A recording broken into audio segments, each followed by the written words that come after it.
What's going on, people? What's happening? Happy Friday. I hope you're all doing well. Big up to everyone locked in. Let me know how you lot are doing, man. Before we get into the depressing stuff, you know, the miserable stuff, before we get into that conversation, let me know how you lot are doing on this wonderful Friday afternoon. I am having a great Friday, in case any of you guys care.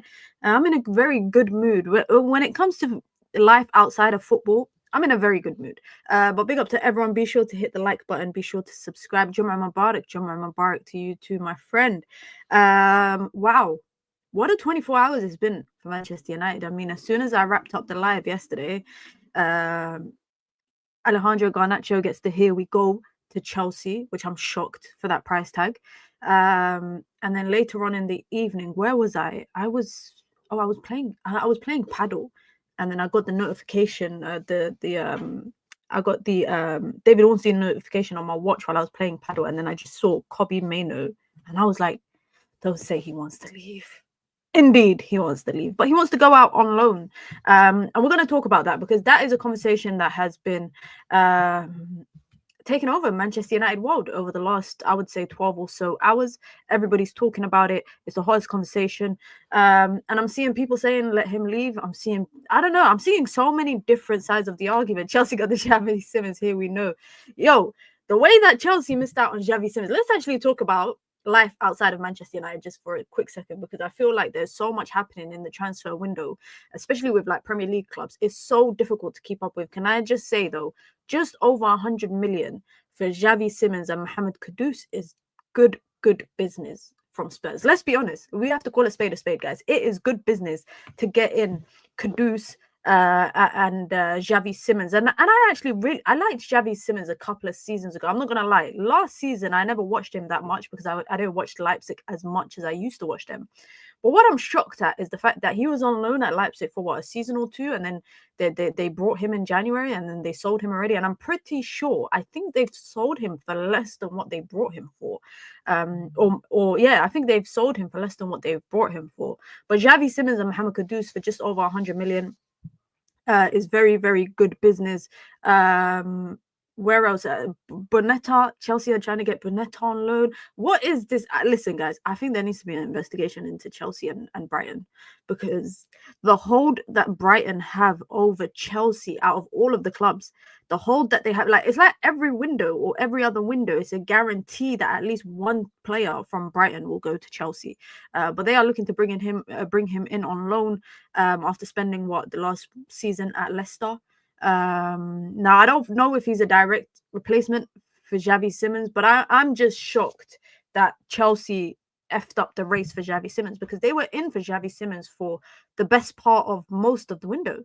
Like, for most of the window, they've been linked pretty much to Xavi Simons. So for Spurs to come in and swoop in right under their nose and to do the medical in the middle of the night, and then David Ornstein confirms it this morning. Chelsea want Furman. So do Newcastle. Newcastle, you know what I realized about Newcastle, right? And I don't think people are talking about this enough of their window. Let me just actually bring up the numbers here quickly, because I genuinely don't know what their transfer strategy is. Like, genuinely asking, I don't know what Newcastle's transfer strategy is. To me, it feels like they're just going for, basically, if any other Big Six team went for you, then they're gonna go for you, because they're signing that the striker from the German league, that really tall guy.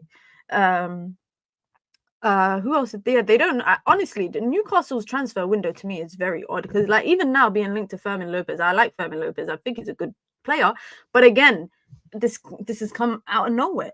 Chelsea reportedly were interested in him. Suddenly, Newcastle are interested in him. I feel like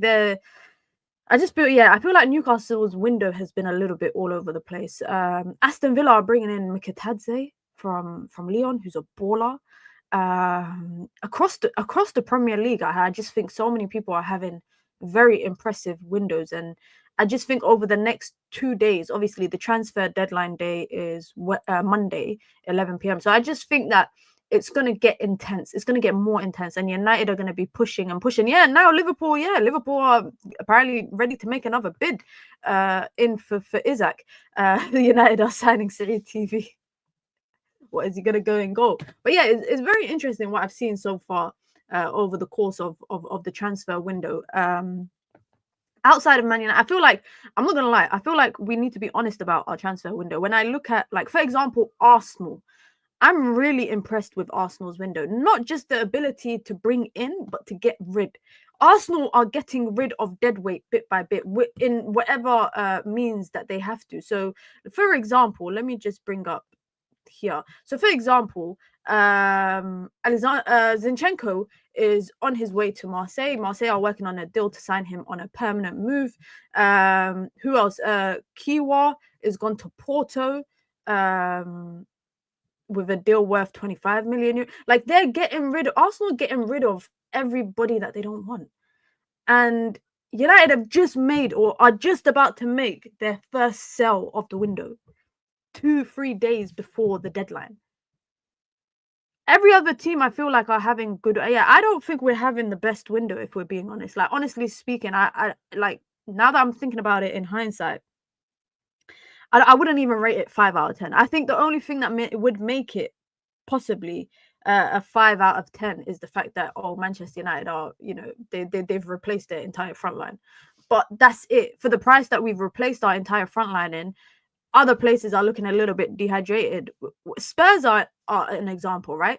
Spurs, I realized over the course of multiple windows, they've improved different sections of their team. So their back line, now they're improving their attack, and not only just their back line, but they even brought reinforcements in for their back line as well. They brought in Danso in the January window. Man United, I think we started from top down. Like, they started from the back, we started from the top. We started from fixing our front line.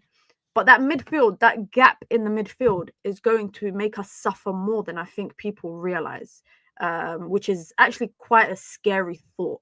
And also the fact that Man United have struggled to offload players. I mean, we're going to talk about it in detail, but the Garnacho price tag is mad. Like, it's actually like, that's how you know that this situation at Manchester United it's made our window regress. And what I mean by that is the way that everything has transpired with Garnacho, and with Amorim. The only person that is suffering from it is Manchester United. Garnacho got his move at the end of the day. His favoured move was Chelsea. It's always been Chelsea. He just held out and rejected. And Manchester United have just sold a player, or are about to sell a player, for £40 million, which is a bloody bargain.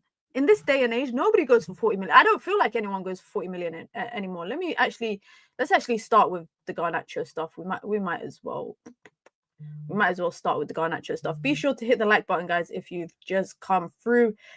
Be sure to subscribe as well if you are new here. Do I not have a picture of Garnacho? I'm actually... Oh, let me bring up a picture of Garnacho by himself, actually.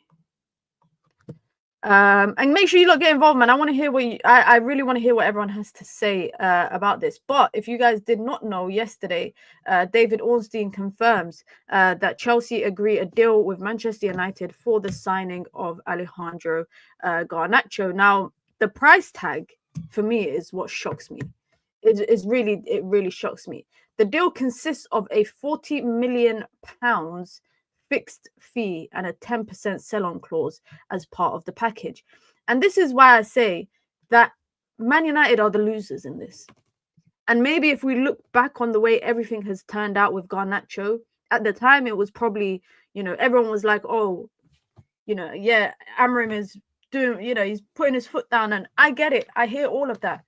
But we've just sold a player for so cheap that should be going for more than that. Do you know how many? I think there's so many players as well in the window who have gone more for what Garnacho has gone for, and they haven't even reached, I think, statistically what Garnacho has done. Number one, number two, I actually think Garnacho will do well at Chelsea. He runs, his runs in behind. He's, no matter what, you guys can, we could talk about the amount of big chances he misses, but even with that, he's still someone who can create chances for himself and for his teammates. If he's going to be the starting left winger, which I don't know if he will be, because I think Ku plays there, Gittins plays there. But £40 million for a cash-strapped Manchester United, they might feel great about that. But I think in hindsight, everybody's probably realizing, wow, this is what happens when you have a public fallout with your player. Like, and like I said, Garnacho is the winner here. Garnacho is the winner here because he probably gets a bumper contract. He makes more money. He's on like 40, 50 at Manchester United, and he gets his desired move. The guy turned down Bayern Munich to go to Chelsea. He turned down going to Saudi, and they would have paid him a ton of money. And he turned down other clubs. He turned down Napoli in January when they were en route to win the Serie A. He turned them down because he wanted to stay in England. He wanted to go to Chelsea. Garnacho is the winner in all of this. Garnacho is the winner in all of this. Yeah, Manchester United had to do what they... But can I just say is that this is why I think the public fallouts don't always work in the club's favour. Like an example is Chelsea. Last year when Enzo Maresca came in, he said there was a number of players that he did not want at the club anymore. And it included the likes of Raheem Sterling, Ben Chilwell, Trevor Chalobah. A lot of players in that list of people that he did not want ended up going out on loan. And Chelsea had to bear the brunt of it financially. Like Sterling went on loan to Arsenal, and I think Chelsea paid his entire wages while he was on loan. Trevor Chalobah, they were able to recall when they were short on defenders, and then now he's become an important centre-back for them.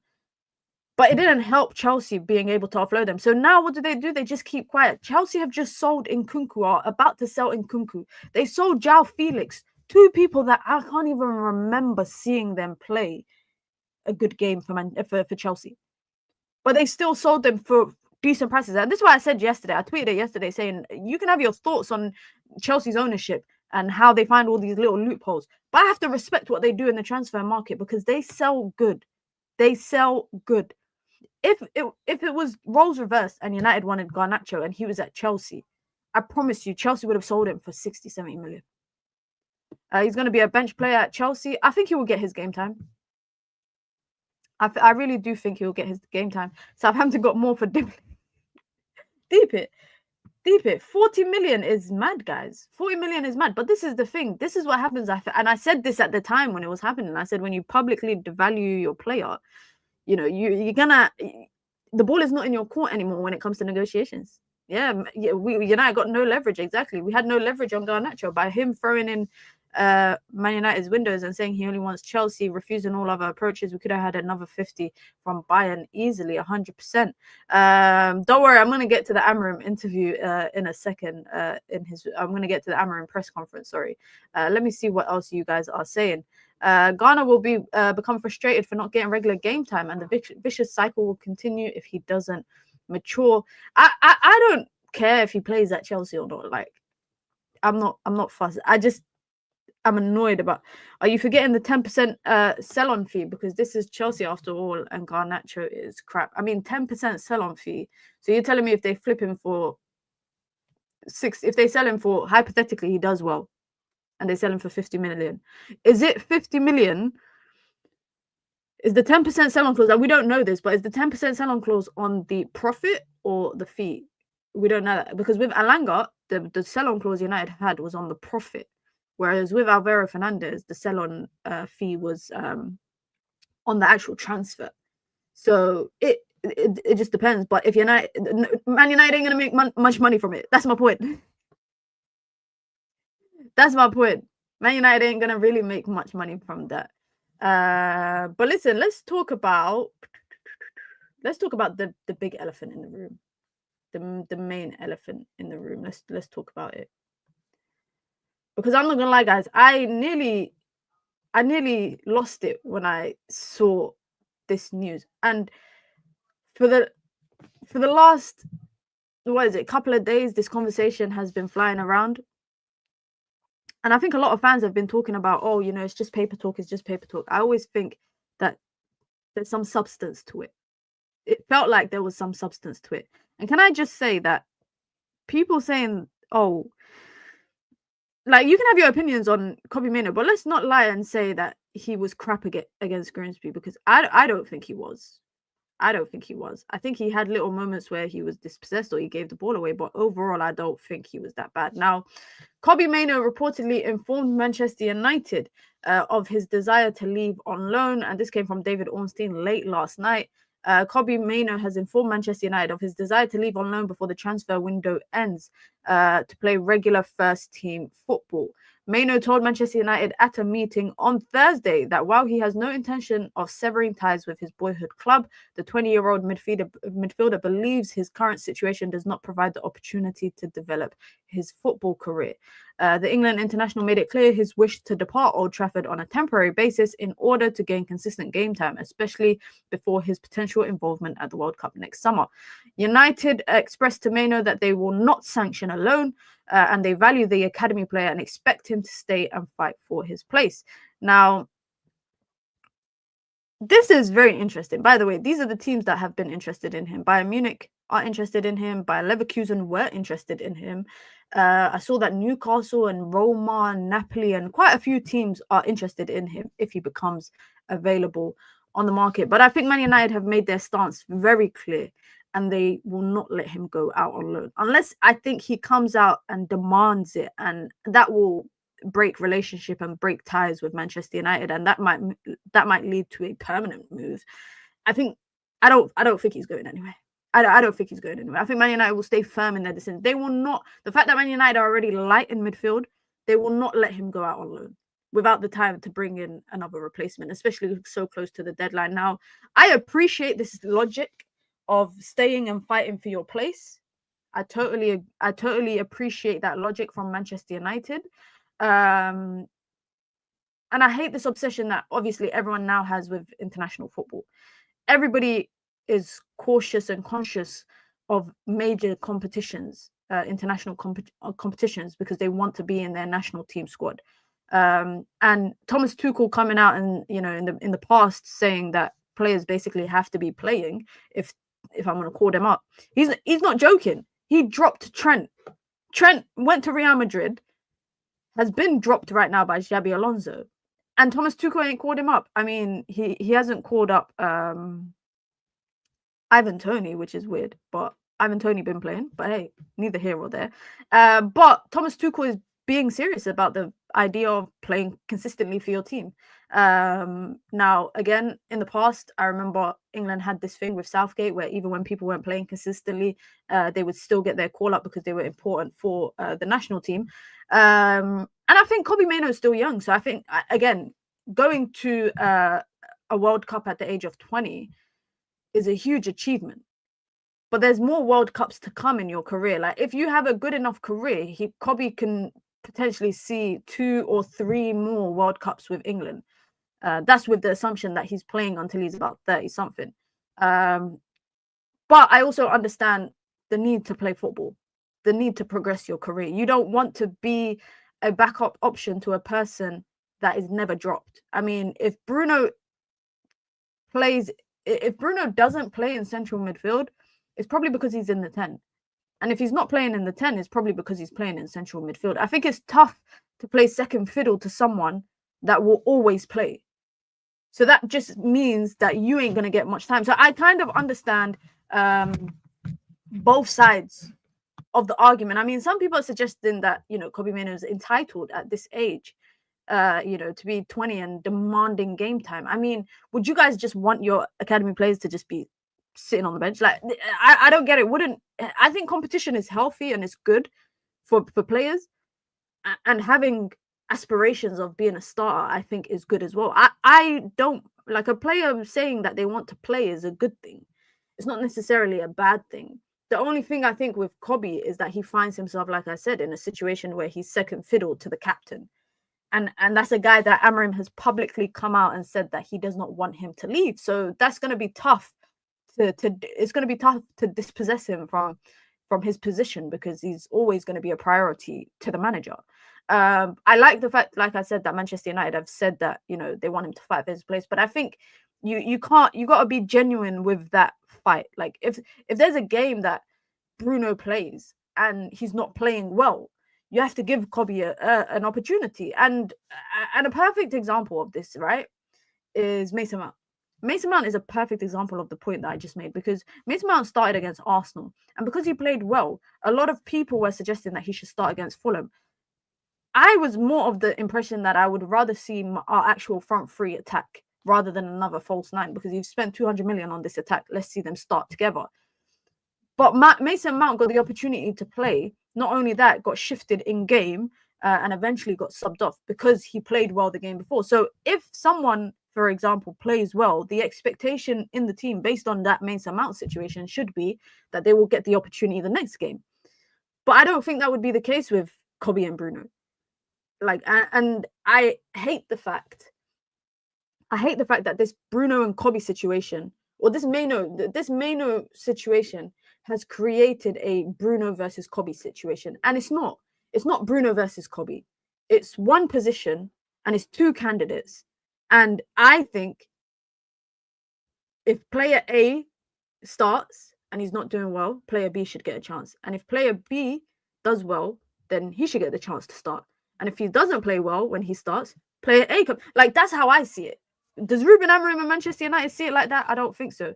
Let me see what you guys are saying. Big up to Buggy in the chat, says, I think Amorim likes him. He just wants him to run more and be more industrious. And to be honest, I don't know if Kobbie can ever be that. I hope, but not going to lie, I don't know. I think he needs to play. I understand his frustrations. Let me see what else you guys are saying in the chat. Mainoo is just like Garnacho, another ego kid. How come not everyone is seeing that? I don't think so. I don't think so. But of course, everyone's entitled to obviously their own opinion. Has Bruno ever has anyone dropped Bruno for lack of form? Maybe Carrick. I think Carrick dropped him. I think Carrick did drop him, which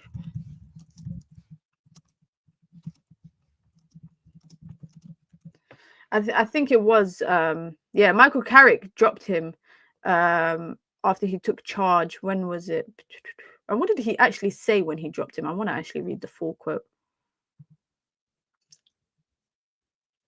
So he said, not one of those in the squad have been the best. There's no hiding from that. We know that. I love Bruno. He's a fantastic player and a good person.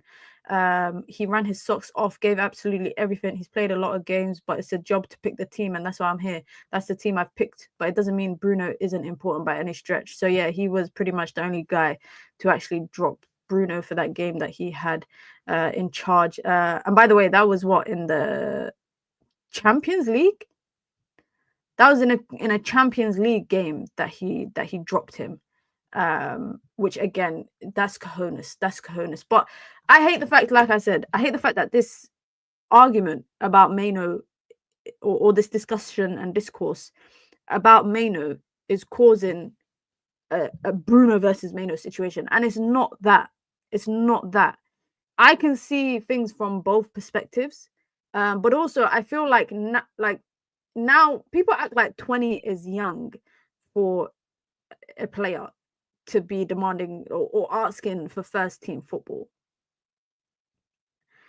Like 20 is not young to be asking for that. Yeah, you've got room to grow, but 20 I don't think is young. And I also think, like, genuinely speaking, if Kobbie was to demand a move and say like he has to move before the deadline, I wouldn't be surprised if United just try to sell him because they don't like that. Like, generally speaking, I wouldn't be surprised. Man United might feel like their hand is being forced, and if they're adamant that, again, you're gonna stay and fight for your place, and you're saying, I don't want to do that, I want to play regular football, United might just be like, okay, cool, we'll sell you. How about that? Like, honestly, I genuinely think that could happen, because number one, United need the money. And I'm not saying sell Mainoo, by the way, but United need the money. Number two, if they feel like their hand is being forced, like by saying, oh, we're not letting you go, fight for your spot, you are the backup to Bruno. And he's saying, I don't want to do that. I want to play regular. So I'm going to push for that move. They're going to be like, all right, cool, bet. Just sell Mainoo to Brighton so you can get Baleba at a cheaper price. Brother, this ain't Football Manager. Man. I think buying and selling should stop until they get a manager. There is no 1% improvement on any individual player or squad, knowing that they let players go and bought players based on Amorim. Do you guys think that they've brought players based on Amorim? I don't feel like bar Patrick Dorgu, who's like a left wing back. I feel like Sesko is adaptable to different formations. I think Cunha is. I think Mbumo is.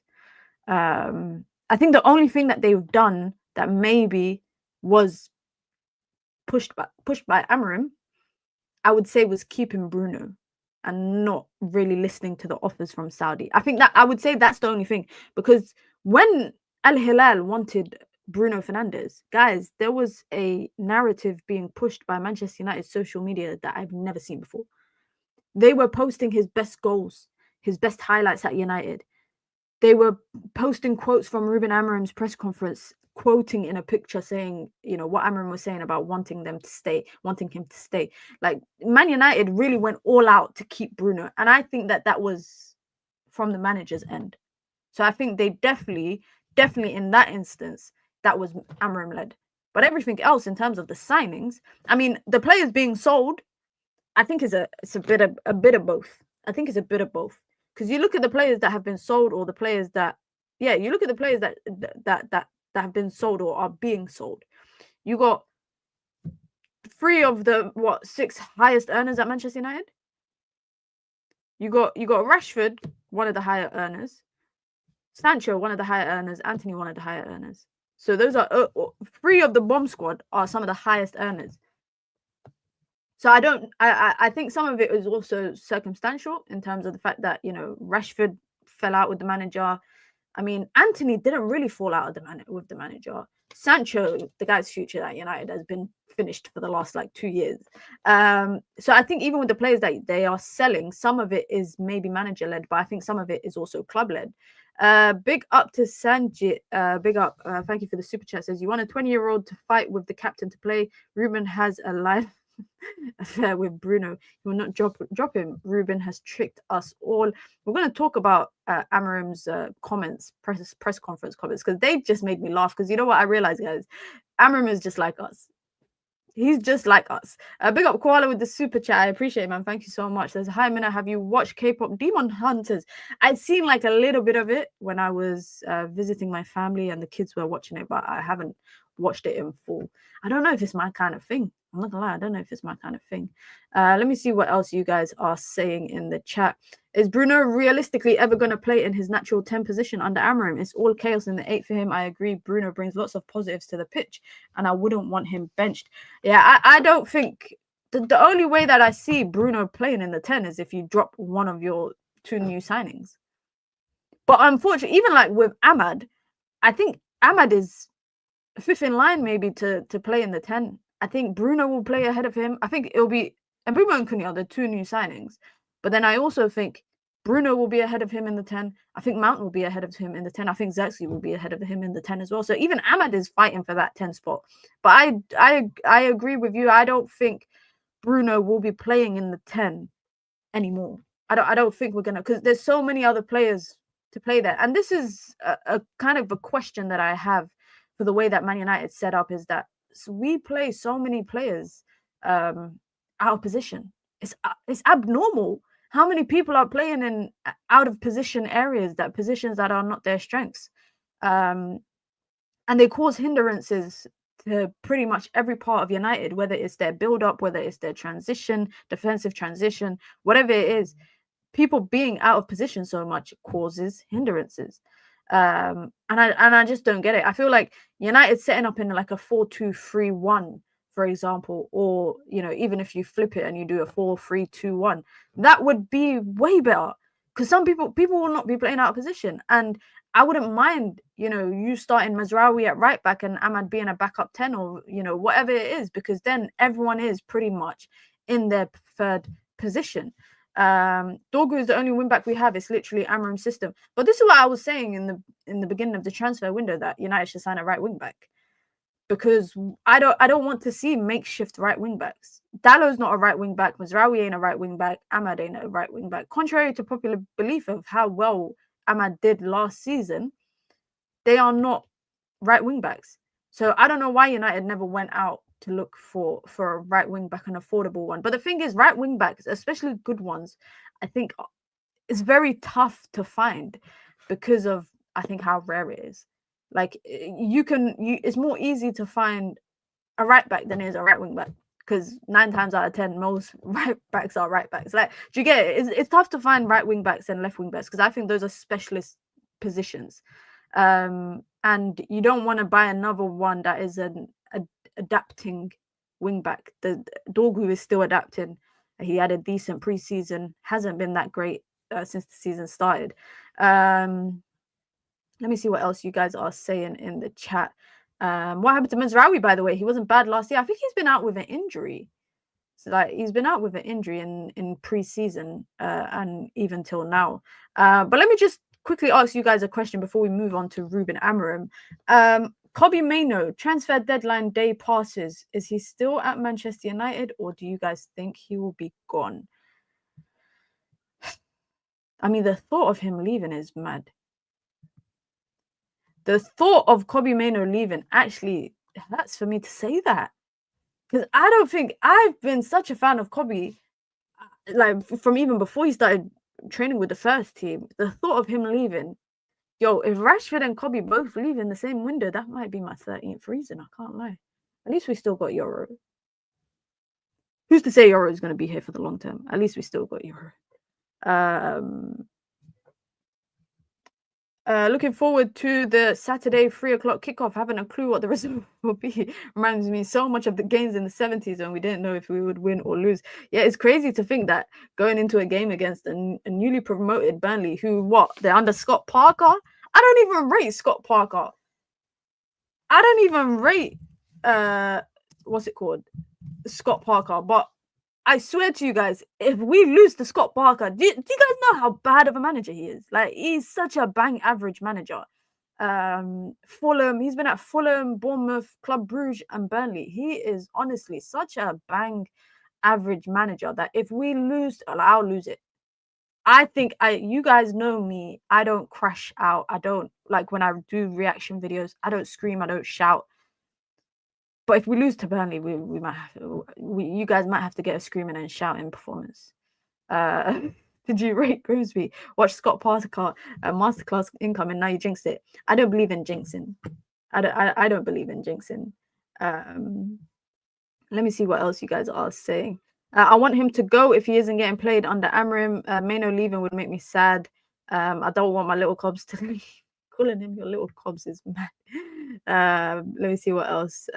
What else you guys are saying. Kobbie will be here at United. He's gone for sure. Yeah, I'm kind of in two parts about it. But if he pushes for a move, guys, if Kobbie Mainoo pushes to leave Manchester United, watch how the narrative in the fan base will just change. It's gonna suddenly be, oh, Kobbie's gonna go from being this loved and adored player to, oh my god, get him out. He don't want to be here. Blah blah blah. Like, the narrative will change completely. I mean, I've already seen it from last night when David Ornstein said that he's asked to leave on loan, and I've already seen people saying, "Oh, look at him throwing his toys out of the pram. Only been benched for 2 games, and he's demanding to leave." And what I don't get is, don't you want players to have ambition, or do we just have to accept? Like, are we? Because today, when Luke Shaw is just sitting on the bench, people are complaining about him, saying how useless he is. But it's because it's certain players. And I also think we need to have an honest conversation. I say this all the time. We need to have an honest conversation about the way academy prospects at Manchester United turn out. I don't think we talk about that enough. I think Kobbie Mainoo for me might be the final nail in the coffin. Look at this, guys. Look at this. Do you guys remember this picture? Do you guys remember this moment? This moment here was meant to be the moment of a lifetime for Manchester United fans. Like, I can tell you guys exactly how I felt after that FA Cup final. Yeah? Not just both of them getting a goal. But just the way, like, they were meant to be the future, and now we're living in the past because they might not be here. They might not be here. It's very sad. But I also think, like I said, we need to have an honest conversation of the way that the pathway to first team for academy players over the last decade has not worked out for so many players. And for a club, like I said, that was built on, you know, the admiration and the development of your youth players, of your academy products, for us to just neglect that. I posted a video a couple of days ago saying that selling Kobbie would go against everything that Manchester United was built on, like the foundations of Manchester United. And people in the comments were saying to me, we're not in the old times anymore. If they're not good enough, they can leave. But I'm thinking, it's not even that. It's not even that. If we don't have a pathway to the first team for our academy players, what the hell is the point of having an academy? Do we just have an academy then just to flip them, just to sell them? Basically what Chelsea have done. Look how many players have left Chelsea in the last number of years from their academy and have gone elsewhere. If that's what you guys would pride yourself in, I hear it, but it's not what, in my opinion, Manchester United was built on. I don't think there's nothing better, especially with United, in my opinion. There's been nothing more better for me than, like, if you have a £100 million signing and you have an academy product, I have more of a sentimental attachment to the academy product if they were to score like a winner than like the 100 million signing. Yeah, I expect that from you. We spent 100 million on you. Whereas your academy player, it's like your child in terms of football, because they're someone that you've developed, they're your graduate, etc., etc. Hit the like button for FA Cup nostalgia. Facts. You're not that bad. It could be worse. You could be signing Brighton's third choice number 10, Garnacho. I like Garnacho. I actually think he's a decent player. I don't think he's Chelsea good. What made me laugh the most, by the way, about that article was the fact that Leeds booked him a flight and he didn't even get on it. Welbeck, Januzaj, Pogba, Gomez, not first time we sold academy, nor the last. Of those 4 players that you mentioned, how many of those actually had a part to play regularly in the first team? I can only really think Welbeck. Welbeck probably, obviously, I'm not talking about Pogba when he came back. I'm talking about Pogba before he left. So Welbeck, for me, is probably the only one that really had a shot in the first team. But he was utilized up until he wasn't needed anymore. Pogba left for free and then came back. Gomez, for me, it was unfortunate for him to never get a shot. Adnan Januzaj, there was a lot of hype around him, but he never lived up to the hype. It's true. We've sold academy players before, and that won't be the last time we do it. But I think my point might be getting lost in translation. The fact that the pathway over the last decade, all of these players were before, like they were what, pre Sir Alex, some of them after, Gomez after, Januzaj after.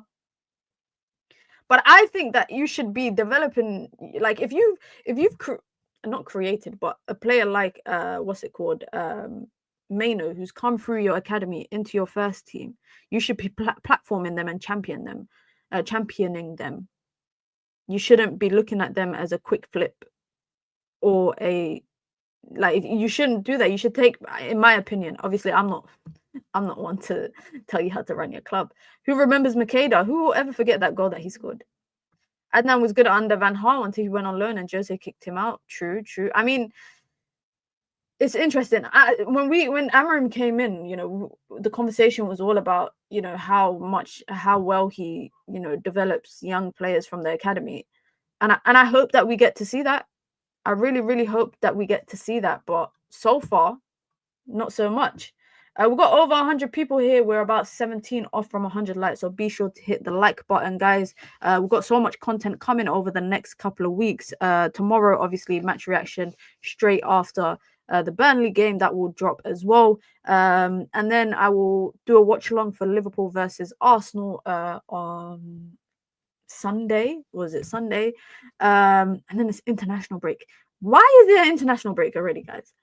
I'm not being funny, but the season just flipping started. You're telling me we play 3 Premier League games and it's already a break. I get that it's World Cup qualifiers and they're trying to get the qualifiers done. But still, I think to have international break, and then they're gonna come back and then have another international break after a couple of weeks, because the next international break, I know there's one always in like the first or second week of October. So now I'm gonna be back to having no life again. I'm gonna be back to having no life because I have nothing to watch. I hate watching international football. Can I say I only watch international football when it's competitions. I don't like watching like anything else. Many times I've been offered tickets to go watch England for a qualifier or for this and for that. I ain't got no interest in that. But yeah, be sure to hit the like button. Be sure to subscribe as well. It's the road to 17k. We're not that far off. If you want to join the membership club, you can. It's the pinned comment in the chat. You get your badges, you get your emojis, you get your custom member content. Of course, you get to support the growth of the channel, the ever-growing channel. If you want to support the channel in alternative ways, you can by helping us reach our super chat goal on the stream today. You can send in a super chat with your comments, with your questions, with your thoughts, or just to show some love. As I always say, as an independent channel and an independent creator, it helps to develop and improve the quality of the content that I put out here on a regular basis. Minna, you think we could turn Xerxes into our Joe Linton? Someone said that recently. I don't think they're remotely the same player. Sometimes I want to quit, but we're going to get to that, Imran. We are really, really going to get to that. Koala says, I can't wait for the Rasmus. Here we go. Well, it's not that far off. Reportedly, Manchester United and Napoli have reached a verbal agreement on Rasmus Hojlund for a loan move with an obligation to buy of £40 million. I'm not going to lie. If Man United can get £40 million for Rasmus Hojlund, then fair play. I think Italy will be a great move for him. And I actually think if he goes out on loan, to Napoli, I think he should, whether they buy him or not, at the end of it, I think he should look for a permanent move to the Italian league. And I think Lukaku's out injured now. I think he's picked up an injury, so they're looking for a striker. I mean, you got Kevin De Bruyne in the 10, you got Scott McTominay with your box crashing. I don't even know what position he plays, box crashing, whatever. You got Lobotka, one of my favorite, very good midfielder in the Italian league. I think Napoli is a good team, and I think Conte is Conte known to revive people's careers. He done it for Lukaku every single time, so I don't know. It could be a good place for him, but genuinely speaking, 40 million for Rasmus Hojlund, if they can get that, that's a good business. Now, one thing I will say though about Rasmus Hojlund, his time at Manchester United is a result of unfortunate circumstances. That's it. Sometimes I feel bad for, I feel bad for Rasmus Hojlund sometimes, but there's nothing wrong with admitting that his time at Manchester United has just not worked out. And I said this all the time. He skipped a step for me from Atalanta to Manchester United. There should have been another team in between that for him to go elsewhere. And the weight of the Manchester United shirt in the last decade has weighed a lot. Like in the past, there's people that have come and failed at Man United, but they've been moved on quickly. You don't even remember them. But at Manchester United over the last decade, we've become hoarders, where we just hoard players at our team, despite the fact that they've shown us that they are struggling. And like I said, when Rasmus Hojlund leaves, whether it's on a loan or on a permanent, I respect him for taking that jump. And I even respect him the fact that Arsenal game, first game of the week of the season, guys, he wasn't even in the matchday squad, but he still came to Old Trafford to watch the game. He still came with the squad, because I respect that, because he knows that he's not in the manager's favor. You know that you're potentially on the move. He seems like a nice guy. He seems like a decent guy. Minna, isn't 40 million for Garnacho gonna double 80 million in the books? Not really, no. So 40 million for Garnacho is 40 million cash, right? But what will help that 40 million is if you go and buy, say, 2 players in that same window, using that 40 million, and you basically amortize their payment over a certain number of years. You can buy 2 players or 3 players with that 40 million, but you're just spreading that cost. Klarna settings. It's just an accounting thing, by the way. I don't know why people act like amortization is just something new over the last couple of years. It's not. It's just that Chelsea took such big advantage of it when the new owners came in, that people started paying attention to it. But it's an accounting concept. It's not a cash concept. It's not a finance concept. It's an accounting concept. So I hope that makes sense. But yeah, if Hojlund goes, seriously, all the best of luck to him. Let's talk about Ruben Amorim. Because of course he's the hottest topic of conversation right now at Manchester United. If you guys do not know, obviously he'd done his pre-game presser ahead of the game tomorrow, and he spoke about his comments that he made after the Grimsby game, which is kind of made me laugh, because wallahi guys, I promise you, Ruben Amorim is just like us. Like, we could talk about, you know, his erratic emotions, etc. One thing I will say about Ruben Amorim is that I think that he's too honest.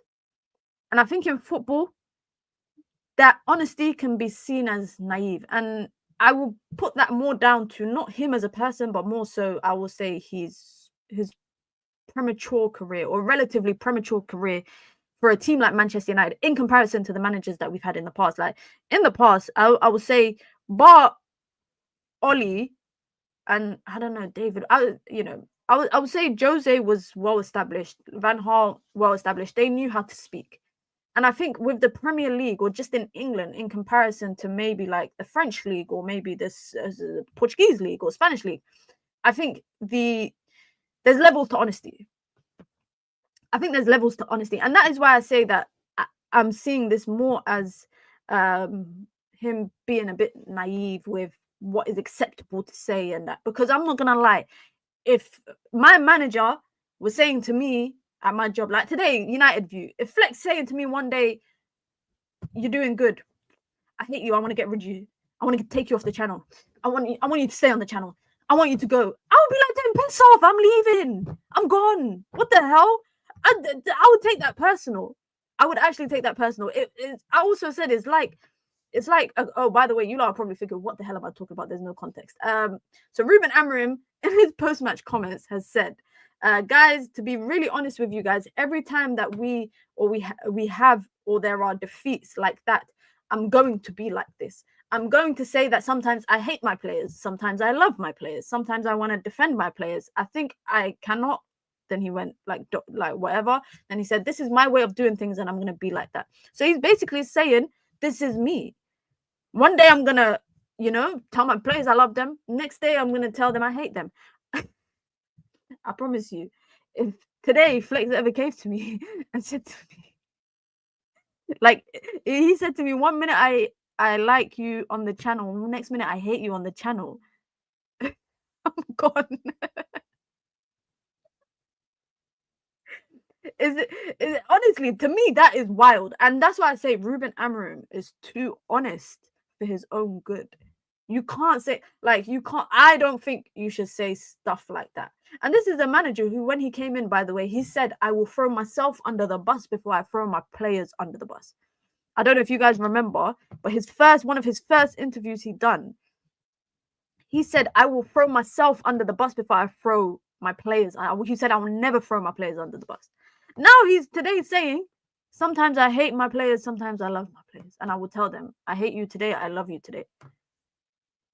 Sometimes he said, "I'll defend my players, sometimes I can't defend them." And for me, it's just, bro, you are so honest, it hurts. It actually hurts. I can't imagine what the dressing room is like. I don't want to speculate. But can I just say one thing, guys? Can we not use, I know you lot are using words as a description, but please don't use terms like bipolar, he's this, he's that, as a slur, as an insult. Please don't do that. You can find other ways to describe his behavior, but don't use things like, "Oh, he's bipolar," because he's not, but you're using it as an insult. So please don't do that. I don't want to correct you guys, but yeah, don't do that, because I don't like that stuff. But he's just erratic. Like here, what's it called? Says it here, "Too erratic and emotional for my tastes. I don't want a manager that is first to panic." I mean, the fact that he's been in 9, 10 or so months, and I think he said he's wanted to quit 2, 3 times. I mean, I want to quit my job a lot of times. I don't say it out loud. I don't say it out loud. Like, I might say it behind closed doors, but I don't say it out loud. Riley says, I love his honesty, though. We criticize Ten Hag for always pretending Amorim is still young and still learning, but his reactions are most likely because of how bad things are in that dressing room. I mean, it's funny. It is true because, you know, the biggest criticism for Ten Hag was his communication. And, like, we've got someone who's on the opposite end of that. Complete opposite. Like, Ten Hag wasn't great in his communication style. But I don't think Ruben Amorim is either. I think he's, like I said, I think he's too honest, brutally honest.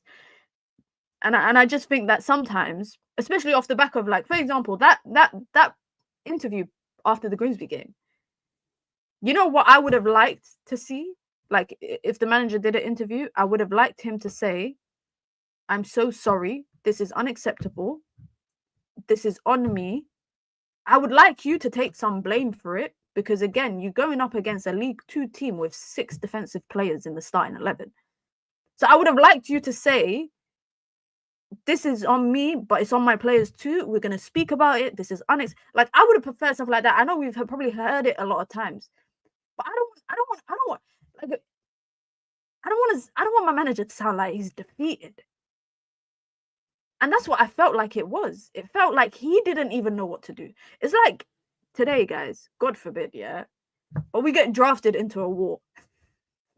We get drafted into a war and you have to serve. Yeah, I wouldn't. I'll find a way out of it. But say that happens. You get drafted into a war. You have to serve.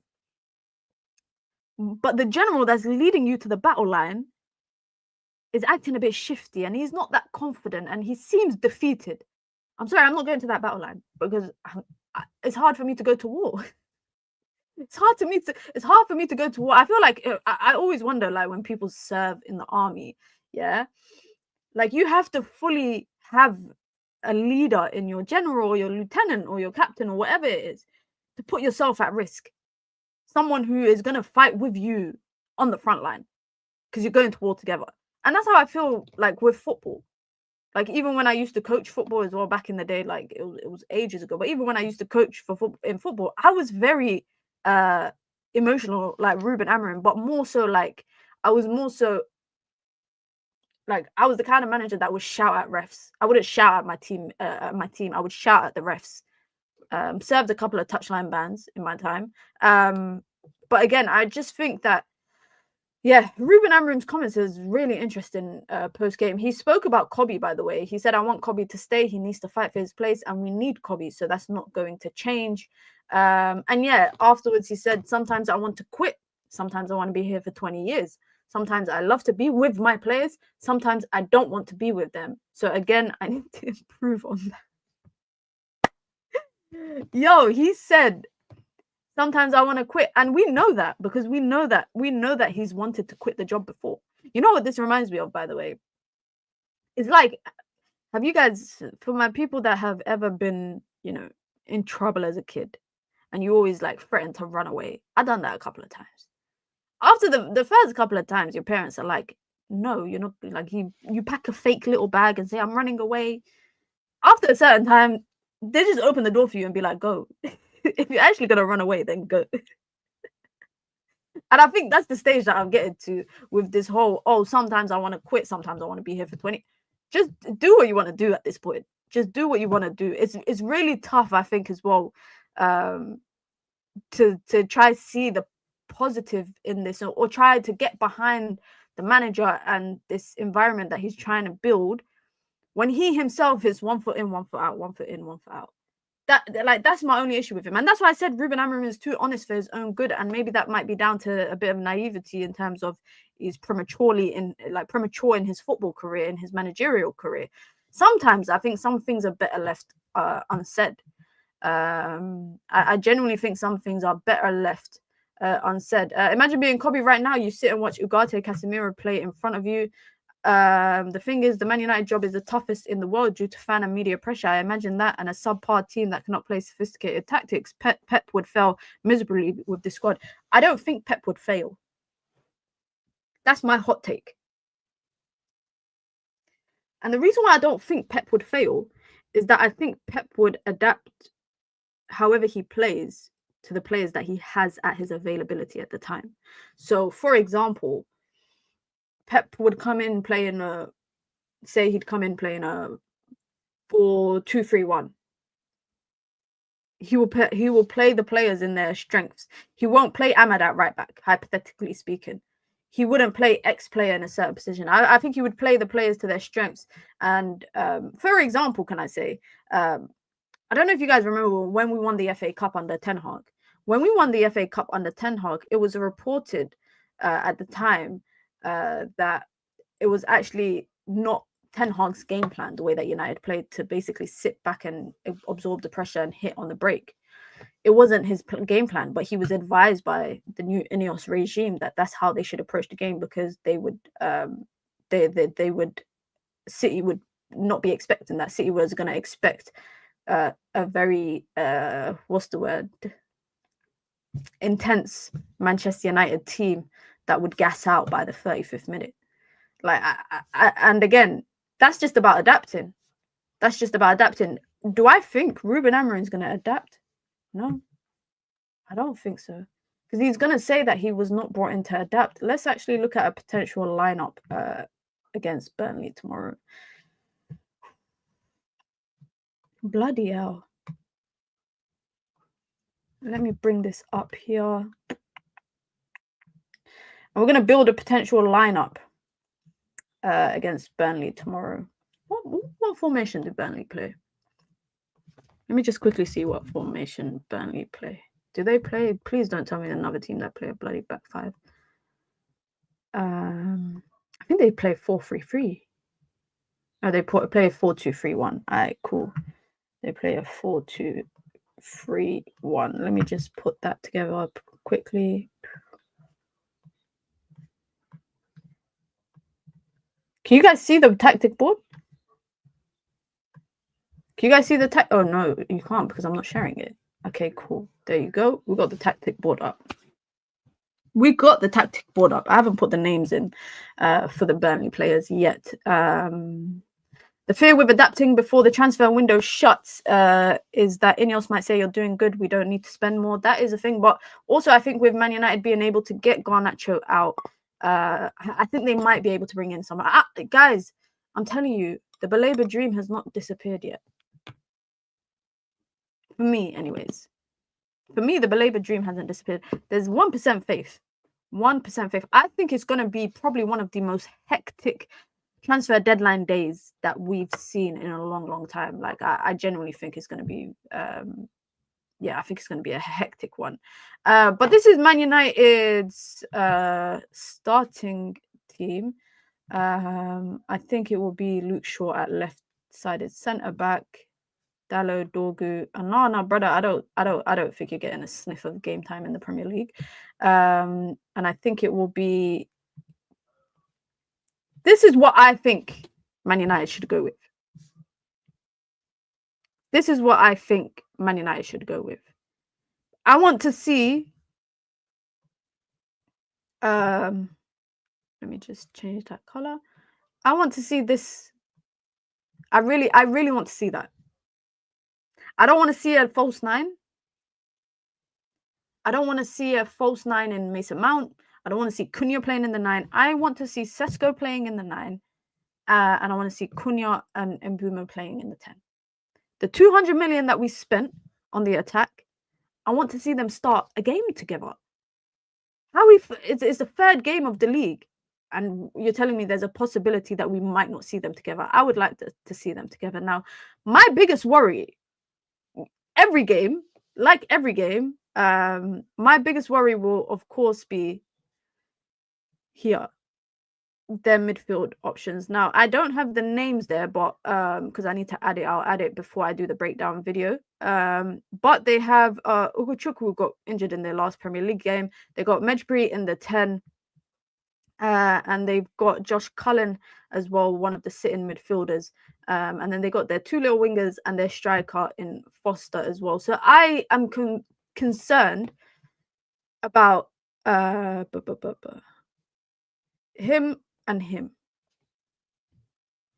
I'm concerned about those two, just because I think that will be the concern coming into every game, especially when you are probably coming up against an opponent like Burnley, who I don't think Burnley are going to play the Burnley way of football, like the way that you expect Burnley to play. They're not going to play like that against United. They're going to have a newfound, they're going to have a form of confidence. They're going to have a form of confidence coming into this game after watching that Grimsby result. Today, when was it? Today or yesterday? I was playing paddle. And I was just talking to one of my teammates, and they were like to me, "Oh, like what team? Like, do you watch football?" I said, "Yeah." "What team do you support?" I said, "Man United." And they were like, "Oh, I'm so sorry." I said, "Oh, you don't have to apologize." They were like, "No, I feel so sorry for you." He was like, "I'm not saying sorry to you." He was like, "I'm saying I feel sorry for you." And then we were talking about the Grimsby game, and he's a Spurs supporter. So we were talking about like midfield and all of that. And I genuinely think after that Grimsby game, I think any team that comes up against United at the moment, like, are gonna lick their lips because they're gonna be like, yeah, this is we got a chance to hit already what is a deflated team. Now, I don't know if you guys saw it. I'm sure you guys saw it in the Grimsby game because I saw it, but I've also seen it in other games. Amad and Mbumo, they take up the exact same space, guys. They take up the exact same space. If Amad has the ball in this area here, Mbumo is right next to him. If Mbumo has the ball in this area here, Amad is right next to him. They are still grasping how to play together. I actually think in that game against when Dalot started, I genuinely think Dalot was a better supporting option, albeit not that great going forward in terms of his deliveries, etc. But he was a lot better for Mbumo than Amad was in the Arsenal game. I think it was the Arsenal game when and I even said that in my post-match video. I said that Dalot, because he's more naturally a right back, so he's going to overlap. He's not going to try come onto his left foot to shoot. He's going to try put a delivery in the box. You can have your say on those deliveries, but he's going to try do that. And it was helping Mbumo because 9 times out of 10, when this was Diogo Dalot and he was overlapping, the defender was confused as to whether he should, stick with Mbumo or follow the overlapping run. So it was providing opportunities to Manchester United. Again, I can see if Dalot starts, tomorrow, I see exactly why Ruben Amorim might start him. I see exactly why Ruben Amorim starts him. But again, the only way that Amad and Mbumo will learn how to play together will be the more they play together. The more they play together, they will understand. But they are too similar in that final third. They are too similar. And I just don't know how United didn't think about this when they brought the both of them in. What another player that I am curious to see how he does is Patrick Dorgu. The reason we've mentioning that is just because of how good I thought he was in pre-season, and I haven't really seen that step yet. Dorgu is frustrating to watch sometimes because he gets into very good areas, like here. Oh, no, let me get rid of that. It's the wrong color. Here he gets into good areas, and a lot of the time, I don't know if you lot realize, he finds himself in good spaces, like here, right here. He'll find himself in good spaces. Now, when he plays with someone like Cunha will always come short. But even if Cunha gets in the box, and I've seen this even with Sesko playing, he's a bit hesitant to put the delivery in.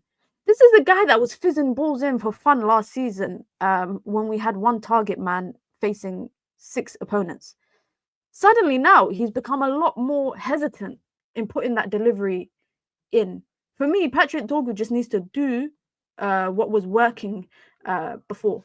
That's it. Don't overcomplicate the game. Yeah, just calm down a little bit. Don't overcomplicate it, and just do what you were doing before. Now, my player of the season, I already know he's going to be my player of the season, is Lenny Yoro. I think people actually, I don't know why people don't really rate Lenny Yoro. Like, opponents don't really rate him. And I don't get it because I think Lenny Yoro is gonna have a. I'm not joking. I think he will have a young player of the year. The only way he doesn't have a young player of the year season campaign is if United finish like 15th, 16th.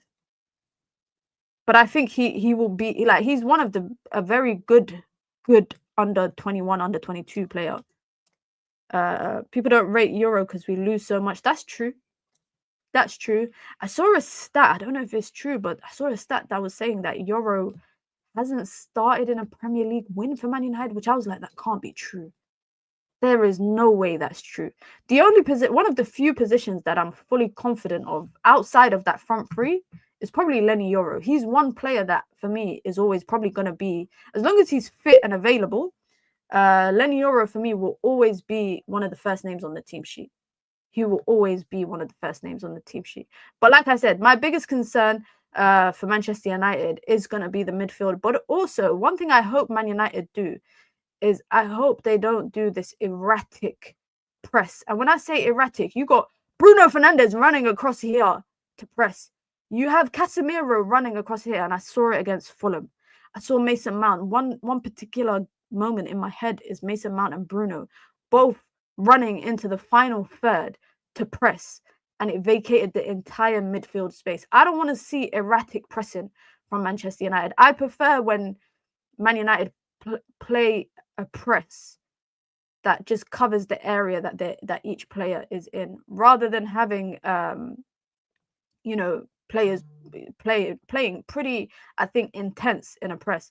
I wouldn't mind if it's Casemiro covering here and Bruno Fernandes covering here, Cunha covering here, Sesko covering here. Like, do you guys get it? That is my kind of press. They lose their shape in the press, which I just don't get it. I don't want to see someone like Casemiro pushing so advanced forward, and because Sesko has come forward to press the keeper, or if the centre back has gone out wide, because Cunha has gone so advanced, now Bruno Fernandes feels like he has to cover here, and what does that do? That leaves space. Bruno Fernandes going here and Cunha going over here will just leave all that space in the middle. I promise you guys. I promise you lot. I'm going to come back to this clip tomorrow after the game. When I dissect the game, I'm going to come back to this and be like, guys, remember when we spoke about this on Friday afternoon stream? I don't want to see that. I don't want to see that, generally speaking. Sacking is very expensive. I don't see United sacking him. I don't see Manchester United sacking Ruben Amorim. I see Ruben Amorim walking, but I don't see him getting sacked. A, it's expensive. But B, I just don't see them doing it unless the results get so bad that pressure from the fans kind of force him to get sacked. But I genuinely say this all the time. If Ruben Amorim doesn't work out at Manchester United, we need to speak about the board and the decisions that have been made. Because one thing that I don't understand, and I said this at the time when it happened, I said it a couple of months ago, I said it the other day on the stream. One thing I don't get is how you interview a manager last summer twice, but feel like he's not the guy for the job. So then you persist with your actual manager, and then you sack him and bring in the guy that you didn't think was the guy for the job in the summer, mid-season, knowing that you have to change the entire squad. But then you only gave him a 2.5-year contract, which for me that's a short-term contract. That's not a commitment contract. There's a lot of decisions that have been made that I'm just always like, it's questionable. It's really, really questionable. And we should be having these conversations, like, even right now. It's not even just waiting for that to happen. We should be having those conversations right now.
We back? I think I'm back, guys. Yeah, Let me know if you lot can hear me. Let me know if you lot can hear me. I think I'm back. I don't know what happened.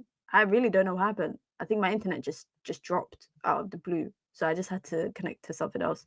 Sorry guys, sorry about that. But I wanted to bring up this comment here. Where's the YouTuber responsibility? You guys hype everything United does, never provide balanced opinion or wait and observe and provide informed opinions. I don't know if you're speaking about me or just people in general. If that is actually aimed at me, then say my name, because I don't want to toot my own horn, but I don't think I do any of that hype stuff. I'd like to think that my opinions are pretty balanced. I like to think that, just because I don't have a lot of subscribers and I don't have a lot of followers, etc. Maybe compared to others, I like to think I give a balanced opinion. So if you think I don't, say to me, Minna, you're full of shit. So say, Minna, you are full of shit. Tomorrow, guys, predictions. 3 p.m. I hate a 3 p.m. kickoff on Saturday, guys. I hate a 3 p.m. kickoff. Let me actually see all the games that are happening tomorrow, because Man United women are playing in the next round of the Champions League qualifiers. So if we win tomorrow, we qualify the Champions League. There's actually Chelsea versus Fulham. I don't know. There's actually dead games on tomorrow. Tottenham versus Bournemouth is all right. Ooh, QPR versus Charlton. That would be a good game. I'm looking at all the games across different leagues. There's not really any entertaining games tomorrow. I can't lie. Yeah. Oh, Bologna versus Como. That would be a good game. That would be a good game. But anyways, sorry. Burnley predictions. Home 3 p.m. kickoff off the back of a humiliating, performance. It has to be a thrashing. For me, that's the only justification. Like, it has to be a dominant performance. I need to, oh my God, I got the hiccups. I need to see a dominant performance from Manchester United at some point under Ruben Amorim in the league. And when I say dominant, I don't mean like what we had against Liverpool, where we went relatively toe-to-toe with them. That was not dominant. That was just about United holding their own. I need to see I'm talking about like 65% possession, 30 shots on goal, 15 on target, 4 goals. That's what I need to see. I need to see a Cunha goal. I need to see a Mbeumo goal. I need to see a Sesko goal. I need a clean sheet. That is what I want to see. Is that what we're going to see? I don't know. I really don't know. And that is the unfortunate thing with Manchester United, is that going to games, whether you go to games, whether you're watching at home, you don't know what to expect. You do not know what to expect. If you go to Old Trafford, you leave your house, walk into Old Trafford, you don't know when you sit in that seat what performance you're getting. And I felt like that a lot when I've gone to watch Manchester United, whether it was the Fulham game last week. I remember when we played Arsenal back in March, and I went to the game and I just didn't know what to expect. I just did not know what to expect. I'm not going to give a prediction, but what I will say, what I want to see is, I want to see a dominant performance from Manchester United. But I do think Ruben Amorim is going to maybe persist with that Mason Mount thing. I think he's going to try Mason Mount out again. He's not going to drop him, because he probably feels like he hasn't done anything drop worthy. I think Bruno will play. I'm intrigued to see who the backline partnership will be, the back three. And I think it's safe to say that Andre Onana will not play. I think Andre Onana has probably played his last Premier League game for United. I just, for some reason, I do not see Andre Onana playing for Manchester United in the Premier League again. That's just my opinion. But listen, guys, be sure to hit the like button. Be sure to subscribe. Have we hit 100 likes? We have. We exceeded it. Big up to all of you lot. Got so much content coming over the weekend. Like I said, match reaction straight after the game. Then we will have content on Sunday as well. Hopefully, I can do a watch along for Liverpool versus Arsenal. If not, there will be a reaction after that. And then obviously on Monday, daily dose of Minna plus. Daily dose of Minna on Monday, plus a deadline day stream. So the last hour or so leading up to the deadline hour, I'll be live for deadline day, hopefully reacting to some potential Manchester United outgoings, maybe a little incoming. I don't know. I don't know. We'll see. But listen, guys, I hope you have a wonderful Friday. If there's anything news between now and tomorrow, you lot know I'll be live. If there's anything about Garnacho or Kobbie Mainoo, etc., you know I'll drop a video about it if I can. And if not, I'll catch a lot of you lot tomorrow, inshallah. I hope you have a wonderful Friday, guys. I'm out. Peace.